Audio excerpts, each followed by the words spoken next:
friends, welcome to Active Self-Protection Extra.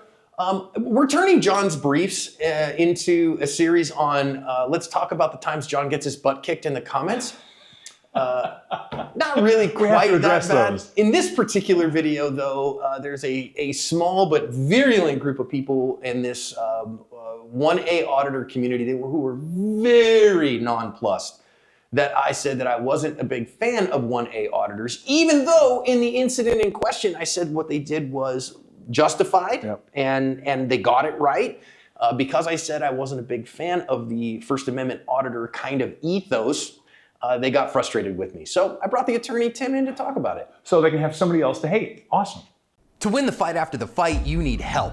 After a use of force, I trust Firearms Legal Protection to help me win the fight for the rest of my life. From their 24/7 attorney-answered hotline to coverage for the use of all legal tools, Firearms Legal Protection has you covered. Get a discount by signing up at the link below. What is happening here is two guys are First Amendment auditing outside of an emissions testing station in Tucson. And those are government entities that they check emissions on people's cars so that they can register them. And this guy in the silver car, I guess the staff had come out earlier to check on these guys and remind them, okay, you can stay out there, but don't come on the property. You can sit on the sidewalk. All right, fine. And had gone back inside. Well, this customer took umbrage, so he's going to get out and confront them. And it's a battle of the dimwits. Let's listen in. Now I'm going to ask you, what are you doing? You can't tell me? You don't speak English? Do they answer that to people all the time in public, or is it just? Yeah, I'm demanding the answer at you. Okay. Well, you're not getting one. Well, that's fine, shitbot. Would you mind giving me some space?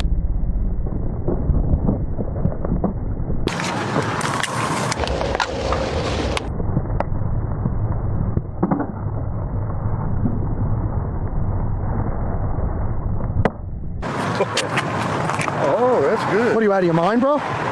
You just walk up to somebody on this public sidewalk and grab them? I just grabbed you.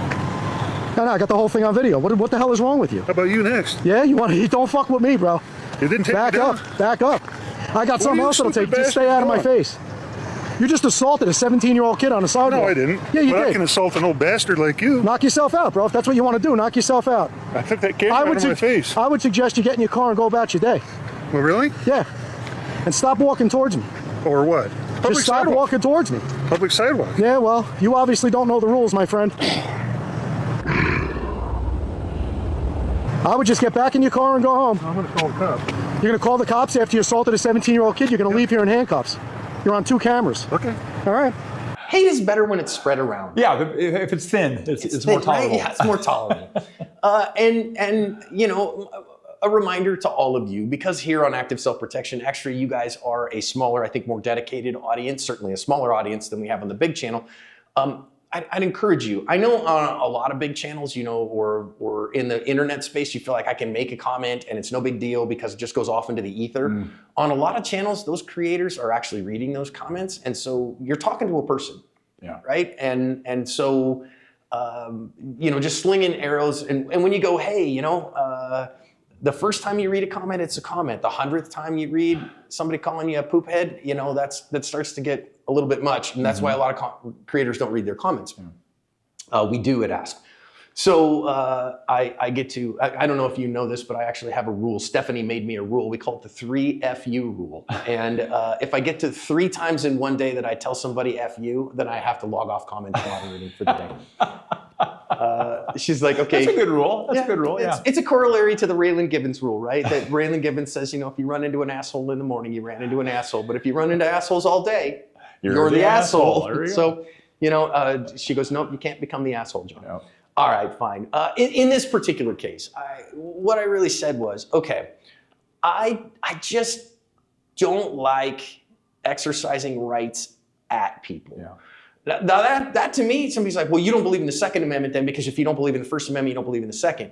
I believe in my entire Bill of Rights. Next thing, you're going to be quartering troops in your house. Yeah, no kidding, right? I believe in the entire Bill of Rights. Yeah. And when you say the First Amendment is more than just free speech, right? There's 5 protections in the First Amendment, and most people couldn't name them, quite frankly, right? Freedom of speech, freedom of the press, freedom of assembly, freedom of religion, and a redress of grievances. or what are guaranteed in the First Amendment. Now, why didn't that become 5 amendments? I don't know, but it didn't. And I believe in all of those, and I would argue for me personally that I believe the free expression of worship is the most important one, because the God that you worship in the way that you want to worship is probably the most fundamental right that a human being has.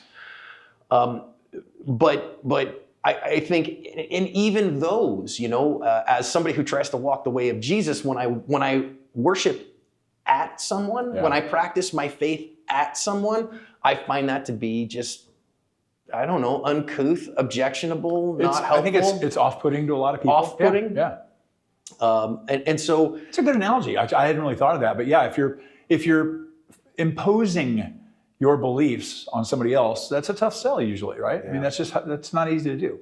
Well, and when we're talking about government entities, right? Like, so I get what, that idea of First Amendment auditing says, hey, wait a minute, the government has to respect our rights. We have to be held, they have to hold the government accountable. They have to acknowledge we have the right to hold them accountable. I get all that. Yeah. And that all makes sense. But for the vast majority, now in that particular one, that was a video from Amagansett Press, and apparently, from what I've been taught, they're probably one of the better ones. They're probably one of the ones that do things in a better way. Cool. I don't follow that world real close because it annoys me.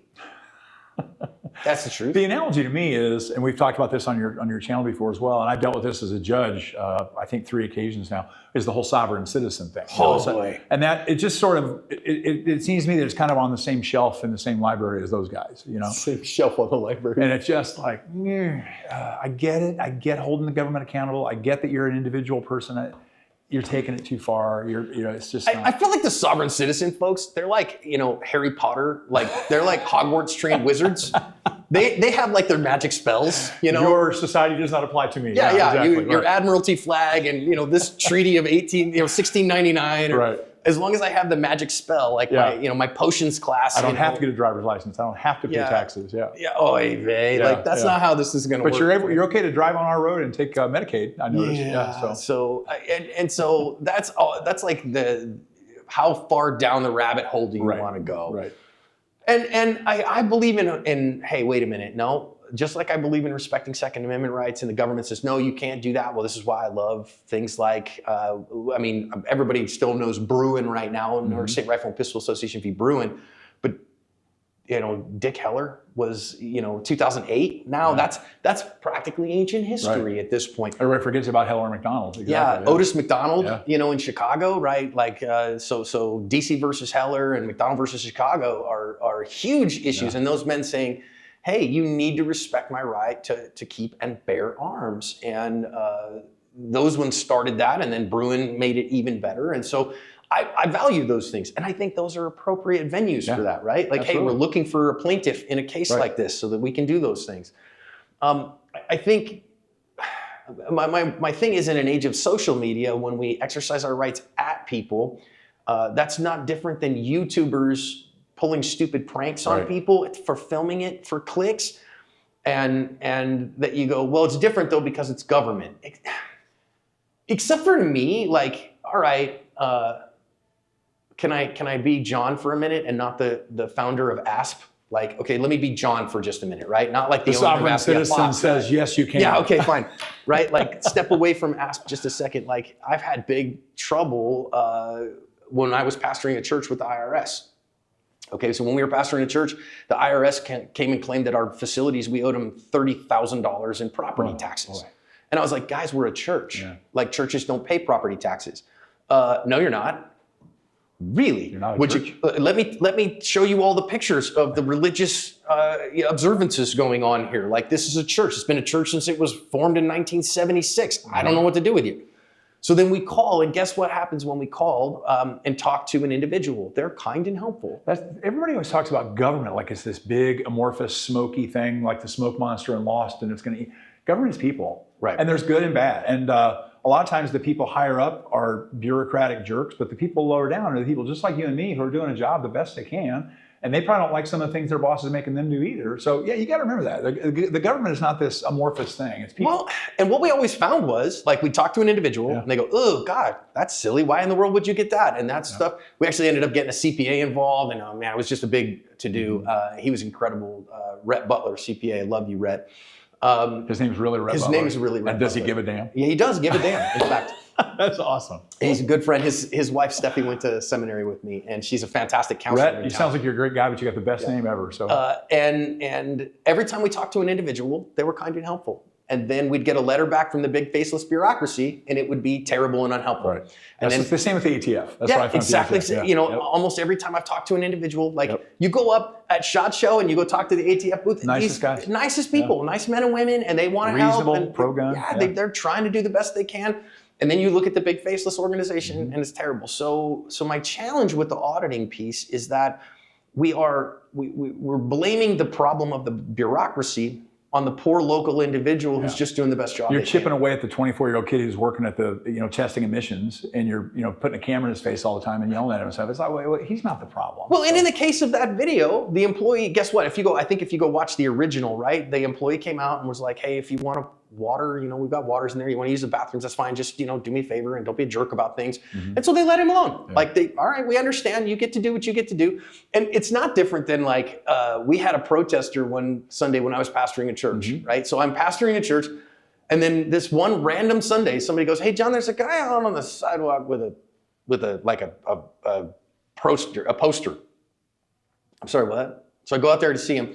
And he's got this big poster decrying us because of our 501c3 status. Okay, so you have gone in league with the devil by being a charitable, registered charitable organization. How dare you not pay taxes? Yeah. Well, no, just the fact that we shouldn't, have engaged the government at all. Right. Like that means we're in league with the devil. Okay. And he's standing on the sidewalks, and I'm getting ready.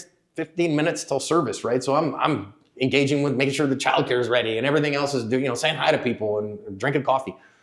Go out there, hey sir, how are you? And he's like, filming me and all this stuff. And I'm like, are you okay? And well, does this sign mean anything to you? Well, those are all English words and I can read them. And I said, look, if you want to come in and worship with us, you're more than welcome. If you want to come in and use the bathroom, the only thing I would ask is that you leave the sign outside. And if you want to protest, that's your right. And I totally understand you're standing on a public sidewalk. That's great. But do me a favor, don't stand here in the driveway. Just make sure you're off the driveway so that people can drive in. And then got to remind everybody, hey, friends, we have a visitor, and he's choosing to stand outside. And did that change any of our behavior? No. Good. It didn't help anything. You know what I mean? It didn't get his point across. It didn't do anything. And that's what I see from some of these. So. But if he felt that he needed to be heard and he did it in a legal, appropriate way and he wasn't being violent or screaming at people or throwing things at people, fine, great, exercise your constitutional rights. That's what our country's about. Yeah, filming is fine. If you want to burn a flag, that's morally repugnant to me, but I'm glad we live in a country where you can do that as long as you do it in a lawful manner and you're not harming people or setting fire to other property, blah, blah, blah. It makes me want to throw up, but I'm proud that we live in a country where we allow that. And that's kind of how I feel with these guys in a way. As long as you're doing it legally, it's not my cup of tea, and I think you're silly, and I think you're overdoing this, but God bless you for being able to do it. So here's the funny part. Yeah. Is that the guy who decided, oh, those guys are auditing, I'm going to go give them the business. That was the guy who was in the wrong. Yeah. So he decides, I'm going to stick my nose in there and confront these guys.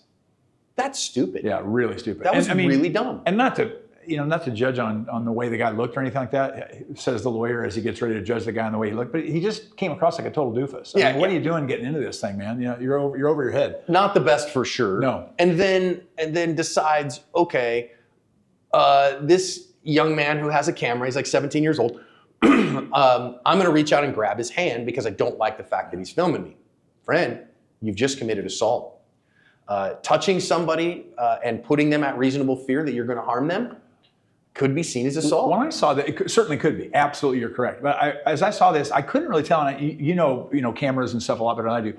What was that young man holding in his hand? Was that a camera boom? A mic boom? He was holding what I think was a DJI Osmo pocket camera. So a little steady. I guess I would have argued that the reason I put my hand on his arm was because I feared that he was about to hit me with that object in his hand. That was a defensive move to prevent him from harming me with that.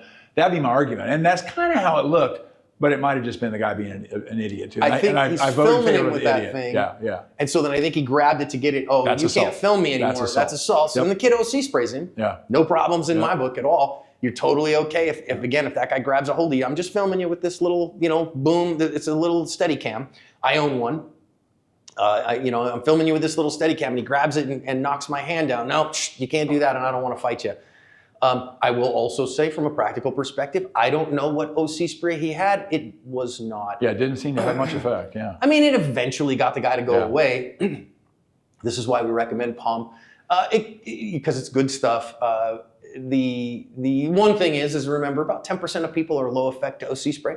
They just don't have big effect. He could have been one of those 10%. This is the expert on OC spray. We've talked about it before, and I'm certainly not an expert. But if I do OC somebody, I want it to hit them hard, fast. Yeah. I don't want the guy to be able to struggle towards me blindly and still harm me and harm my friends or harm my family. I mean, I want the fight to be over. I want him to realize that he's in the wrong spot and he's going to stop. So yeah, you want to get the best stuff you can, and Palm's the way to go with that. Yeah, and so from that legal perspective, I don't have any problems with the kid OC spraying him.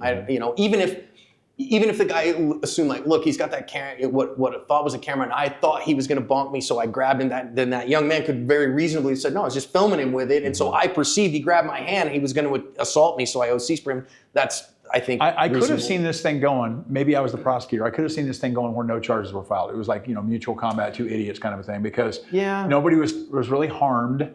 Yes, it was assault technically, but so is this technically. I'm not sure that I'd have gotten too hyped up about that. I think that you could say, well, I was afraid he was going to hit me with the camera. Well, I was afraid he was going to break my arm. That's why OC. Okay, you both made mistakes. Let's just go back to zero and call it a day. That might have been what I would have done, frankly. But I'm not a prosecutor in Pima County. Well, and I also think that Thank God. Tucson PD who shows up and goes, okay, I mean, we can hook him up for assault if you want. And the guy goes, yeah, I do want, because if you go watch the original and then the guy comes over and he gets belligerent with him again. And so he's like, no, take him off. If he doesn't want to apologize. So then the other side of that, if he did just apologize, it probably all goes away there and the cops go. I think my least favorite part of the whole video was just the chirping. Is that the young man's dad, do you think was filming it? I think I got the flavor that it was his dad. Shut up, man. I know you're playing to your audience, but just knock it off. That was hard to listen to. So for me, I mean, he wasn't helping his cause. Yes, the First Amendment says I can stand out and scream dirty words. You're not helping your cause. It's not a good look. Yep, I agree. As far as the OC spray thing, one last bit of advice from John on this is that remember, there's only 2 companies out there that regularly batch test their OC spray to make sure that it is consistent and consistently delivering what they say it is, and that's important. There are only 2 companies out there that do that. Of those, only one of them is run by somebody who is heartfelt and value added and who I think is a good human. And that is Alex Caruso, the owner of Palm OC. And so why has Palm OC been a sponsor of Active Self-Protection since 2019?